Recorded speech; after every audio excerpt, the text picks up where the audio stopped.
In 2015, Peter Farquhar, a distinguished university professor, believed he was losing his mind. He misplaced things constantly, forgot where he'd been, and felt his mental strength deteriorating day by day. As a sleepwalker, he'd had several accidents around his home. Despite having help at his residence, Peter drank heavily, and the doctors still hadn't diagnosed the mysterious illness that plagued him. They kept running tests. Some whispered the word dementia. On October 26th, Peter Farquhar was found dead in his own home, a whiskey bottle by his side. The cause of death, alcohol poisoning. What you've just heard is one version of the story, the wrong version, the version everyone believed. But greed would eventually reveal the truth. The only truth. Today, we delve into one of the United Kingdom's most notorious cases. A crime so calculated and cold-blooded that it has been adapted into a television series. This is the story of manipulation, murder, and a young man who believed he was smarter than everyone else. This is the story of Benfield. Peter Farquhar was a quiet man who came from a deeply conservative and religious family with firmly held beliefs. An English professor, he first taught at a college in Manchester for 12 years, then moved to Stowe School in Buckingham, about 30 miles northwest of London, where he dedicated over 21 years of his life. Stowe was a prestigious institution, and Peter was highly regarded and respected there. He was the kind of teacher you didn't dare misbehave around. He had character, and in his classroom, you came to learn.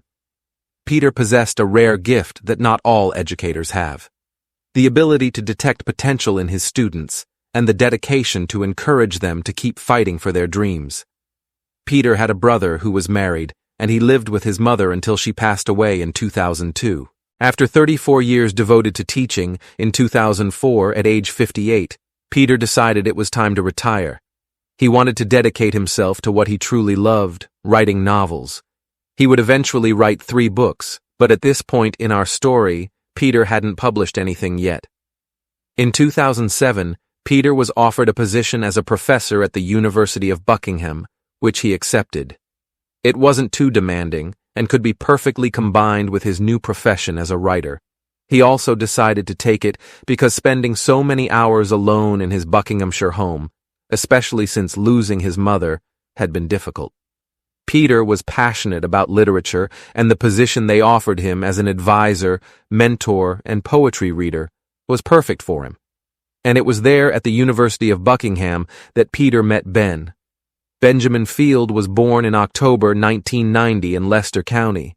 He had a brother and a sister, and like Peter, came from a devoutly Catholic family. It wasn't unusual to see the family sitting on their porch or in their garden reading the Bible together. His father was a carpenter, a profession he shared with Joseph, the father of Jesus Christ. He was immensely proud of this connection and often mentioned this anecdote to his close circle. The education that this couple instilled in their 3 children could be summed up in one phrase: they were the best. They were the best, and they had an obligation to remain the best. With this premise, Ben focused on getting the best grades, on standing out above others, but only on an intellectual level. The emotional level seemed to be something this family didn't acknowledge. Everything in that house was superiority, religion, and following a very strict pattern set by the parents. This didn't help Ben, who was constantly alone at school. He had no one to confide in and kept completely to himself. Classmates remembered him as arrogant and very solitary, a strange character. His attitude, however, changed when he wanted something from others. Then he became the life of the class. Communicative, seemingly caring. But once he got what he wanted, he had no problem leaving people behind. He lacked empathy and used people for whatever suited him best, only for his own benefit. He was a pedantic guy who spent hours in the library trying to win some marathon of being the most outstanding student. He learned complicated, convoluted words and took every opportunity to drop them into conversation. For the kid, this meant always being above everyone else. But for everyone else, he was just the school weirdo, the pedant who talked like an old man, and had the audacity to constantly correct his teachers. It's difficult to integrate when you behave like that. Ben eventually earned a place at the University of Buckingham, where he attended literature classes. Things didn't change much there. Ben continued being arrogant, despotic with his classmates. He was above everyone, and like all those who feel superior, Ben had a great complex. He was afraid, felt he was never enough, and therefore needed to prove himself daily. It's like that old saying about a barking dog being all bark and no bite. Except Ben did bite. To feel good about himself, he always had to put someone down. He wasn't the best just because. He was the best because someone else was worthless. And that feeling of never being good enough kept him constantly on edge. He was never sincere with anyone. Lied about anything and everything. The goal was always to stay on top. This happened with friends. In quotation marks, and with romantic partners as well.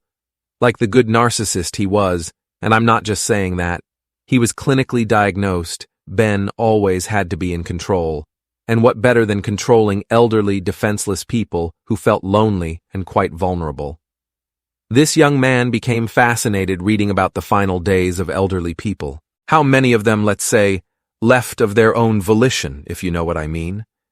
He found volunteer work at a nursing home in Buckinghamshire, where he not only helped the elderly, but robbed them of their dignity, all for the pleasure of having control. Let me share with you a recording Ben made of an elderly woman, so you can see how manipulative he was. Let him paint his own portrait with his own words. Good morning. You seem a bit angry with me. Are you angry? Maybe you feel confused because you have dementia. You've always felt sad, haven't you? Why do you think you felt sad for so long? It's because you've always been alone, I imagine. And you feel alone now, don't you? You feel alone. And you have no one. You have no one. No friends. Number. And you don't have children either. Why? Why are you hitting the table? Is it because of the things I'm saying? Or is it yourself? Yourself? Why? You yourself? Why? Are there things inside you? Yes. And how can we get them out? By shutting them up. By shutting them up. That's very good. And what happens after? What happens after? Killing them. Killing them. Yes, that's good. He recorded it. He wrote it down, making sure there was evidence of how he abused and manipulated others, but without getting his hands dirty, only with words. In 2010, Peter Farquhar published his first book, Between Boy and Man, in which he expressed how he grappled with the fear of acknowledging his own sexuality. The story follows 3 teenage characters who embark on a journey together during a summer vacation. A year later, in 2011, Ben met Peter, his new literature professor. The young man was passionate about literature, and that's how he ended up attending Peter's poetry reading classes. From the beginning, the two hit it off. Peter was a man who felt lonely, and finding such a young guy, barely 21 years old, with that love for literature was like a breath of fresh air for him. He wrote about it in his diary. Ben had made an impression on him, and that's how the energetic Ben and the lonely Peter struck up a friendship. In 2012, Ben met Martin, who would first be his friend and then his partner. She had no idea that while beginning a relationship with her, Ben was still active on dating sites, looking for women, men, everyone. The friendship between Ben and Peter continued. The young man was a frequent visitor to the professor's house. They shared a love of literature, religion, and intellectualism. Peter, who had been openly gay with his family for years but lived discreetly, began to develop feelings for Ben that went beyond friendship. Ben knew this. He saw it and he used it. By early 2014, the relationship between them had evolved into something more than friendship. Ben had manipulated Peter into believing they were in a romantic relationship. But for Ben, it was never about love. It was about control. It was about money. It was about inheritance. Ben began his carefully orchestrated plan.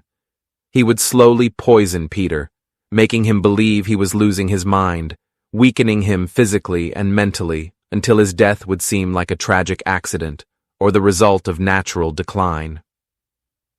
Peter's friends began to notice changes. He seemed confused, forgetful. His drinking increased. He had falls, accidents at home. Some attributed it to his age, his loneliness, perhaps early dementia. No one suspected the truth. Ben was methodical. He kept detailed notes of his plan, calculated the inheritance he would receive, and documented every step. He wrote messages to himself, to God, expressing his twisted philosophy. In his diary, investigators would later find chilling entries. Ben wrote about gaslighting Peter, about making him doubt his own reality. He wrote about the drugs he was administering, the alcohol he was encouraging. He wrote about watching Peter deteriorate and knowing he was the cause. In May 2015, Peter Farquhar changed his will, leaving his house to Ben Field. By this point, Peter was deeply confused, his health failing, his mental state fragile. He believed Ben loved him. He believed he was doing the right thing. On October 23, 2015, Peter Farquhar was found dead in his home. He was 69 years old. Next to his body was a bottle of whiskey. The initial investigation concluded that Peter had died of alcohol poisoning. His death was ruled an accident. Peter's friends and family were shocked, but not entirely surprised. They knew he had been struggling, drinking heavily, having accidents. It seemed like a tragic end to a lonely man's life. In November 2015, Peter Farquhar was buried next to his mother in the church they had attended for practically their entire lives. All his friends and family attended. Ben Field was there too, playing the role of the grieving friend. The autopsy revealed a high blood alcohol content, which is why Peter's death was declared an accident. His family was surprised to learn that Peter had left his house to Ben. Technically, he had left Ben a life interest in the property with the actual ownership split 50-50 between his brother and a friend named Phil. Peter's family negotiated with Ben to avoid a life tenancy situation and managed to sell the property for £150,000, $125,000 for each party. And as narcissists always do, believing they're above everyone else, they often make mistakes. And this is exactly what happened to Ben. During the time Ben attended Peter's church, he met Ann Moore Martin, an 83-year-old religious, educated, stylish, extroverted woman with friends, but no husband or children. A woman alone, ultimately. Ann lived literally 3 houses away from Peter's. And when I say 3 houses, I mean 3. Ben started by leaving admiring notes under her door, and ended up offering her companionship and declaring his love for her. The same story as with his neighbor, another lonely woman deceived by the words of a manipulator who wrote her beautiful words. What she wanted to hear, but not what he actually felt. Disgusting. I suppose in this case there's no need to even mention red flags because think about it. These are elderly people alone manipulated in such a way that they don't even realize it. There are narcissists who manipulate us. So imagine people who are in a different kind of condition. These are people who in a certain way feel heard, loved, accompanied. I know it's very cowardly. What can I say? The couple spent more and more time together, and Ben went a bit crazy writing messages to Anne on the mirrors in her house. He said it wasn't him, that it must be God's work. Of course, the messages written in white said things like, "You must love Ben. Everything you give him will be returned multiplied. This is what the Lord asks of you." And very clever as he was, he took photos of the messages after writing them as a memento or for his diary of annotations.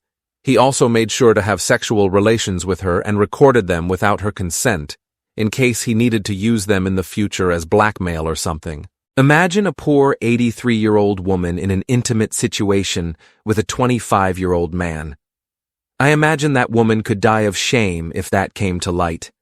This Ben was becoming godlike by the moment, but all smart people have something stupid about them, and life was about to prove it to Ben Field.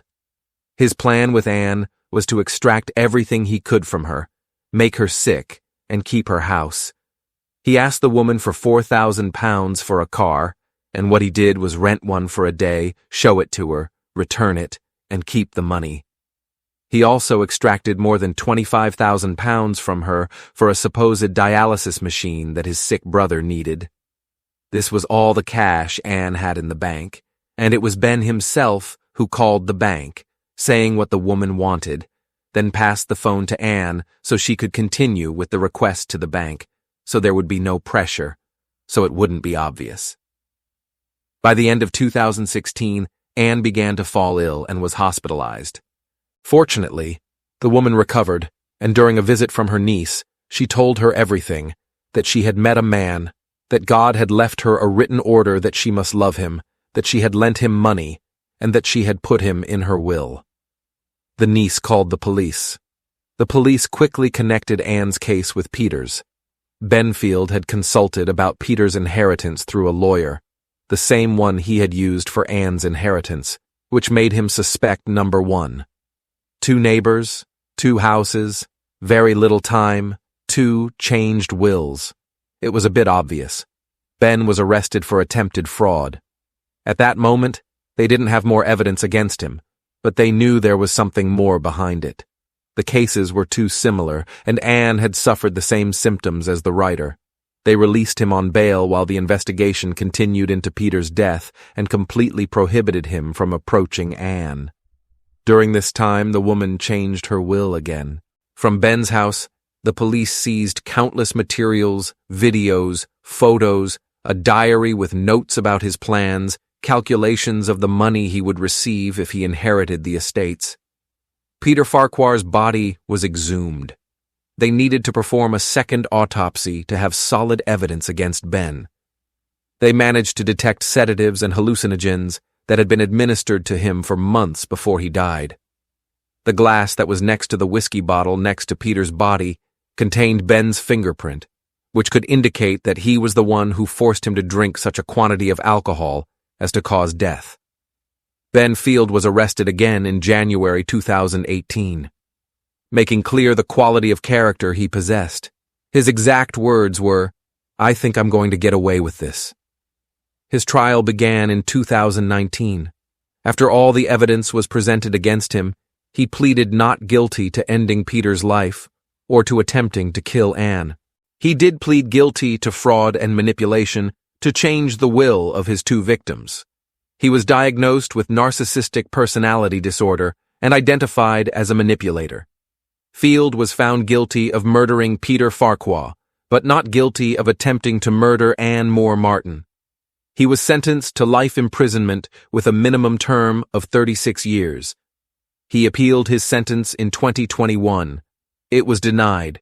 He had to sell the apartment he bought with the money he extracted from Peter in order to return the money to the family. Peter had written his 3rd book the same year he died. He wrote the 2nd one shortly after meeting Ben. Anne died of natural causes, devastated by having allowed herself to be manipulated and feeling very guilty. This happened just 2 months after everything was revealed.